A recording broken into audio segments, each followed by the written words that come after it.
এখানে ট্রাঙ্কিতে আপনার চিপস দেওয়া হচ্ছে, যে চিপসটা আর কি বাজারে বিক্রয় হয়, প্রাণের বলেন বা আরও যেসব অন্য অন্য কোম্পানির আছে পটেটো চিপস যেগুলো, সেই চিপসই এটা।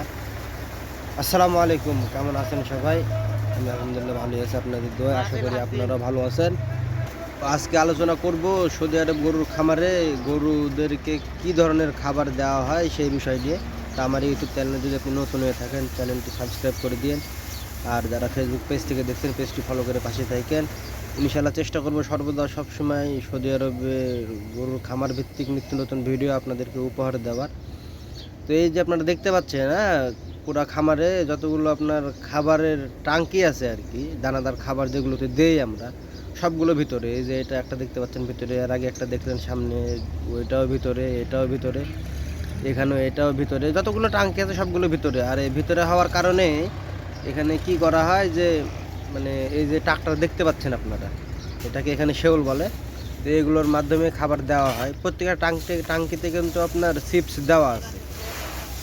আর এই যে এখন ফিডের বস্তা কাটে ফিড দিতেছে, এই ফিড ওই চিপস সুন্দর করে মিক্স করে নিবে। ওই যে হাতে আপনারা শেউল দেখতে পাচ্ছেন অলরেডি, ওই শেউল দিয়ে সুন্দর করে মিক্স করে তারপরে হলো কি যে আপনার গরুকে খাবার দেওয়া হবে আর কি। মানে খাবার দেওয়া হবে কি, এখানে তো রেডি। আমরা সরে গেলে মনে করেন যে গরুরা এসে খাইতে শুরু করবে। এখানে ফিড কাটা হচ্ছে, আপনারা দেখতে পাচ্ছেন। ফিডের পাশাপাশি এখন আপনার আছে শাইলাইজ, এই যে পাশের এইটা শাইলাইজ, বাংলাদেশে যেটা খুবই পরিচিত জিনিস এখন গরুর খাবার জন্য। এই যে শাইলাইজ, এটা কাটা হচ্ছে এখন। এই শাইলাইজটা দেওয়া হবে। শাইলাইজ দেওয়ার পরে এটার উপরে আবার ফিড দেওয়া হবে। ফিড দেওয়ার পরে খুব সুন্দর করে জিনিসটা মিশ্রণ করা হবে, যাতে সবগুলো একসঙ্গে একত্রিত হয়ে যায়। হ্যাঁ, এবং এটাই হচ্ছে বড় গরুর খাবার। এই যে বড় গরুগুলো আছে সৌদি আরব খামারে, এগুলোই আপনার বড় গরুর খাবার। আর সামনে আছে আপনার ঘাস দেওয়ার জায়গা, হয়তো বা ওখানে ঘাস তো না, খড়, খড় দেওয়ার জায়গা। খড় দেওয়া আছে সামনে, ওখানে খড় খাচ্ছে। আর এখানে আপনার দেখেন গরুগুলো খাবার জন্য কীরকম করতেছে। এখানে এই খাবার দেওয়ার প্রসেস ভিতরে এইটা।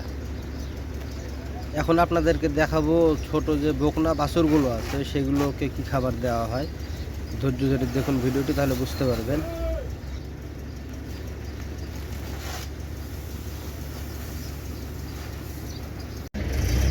এই যে খাবারের প্রসেসটা দেখলেন, এটা কিন্তু বড় গরুর খাবার। হ্যাঁ, এটা বড় গরুর খাবার।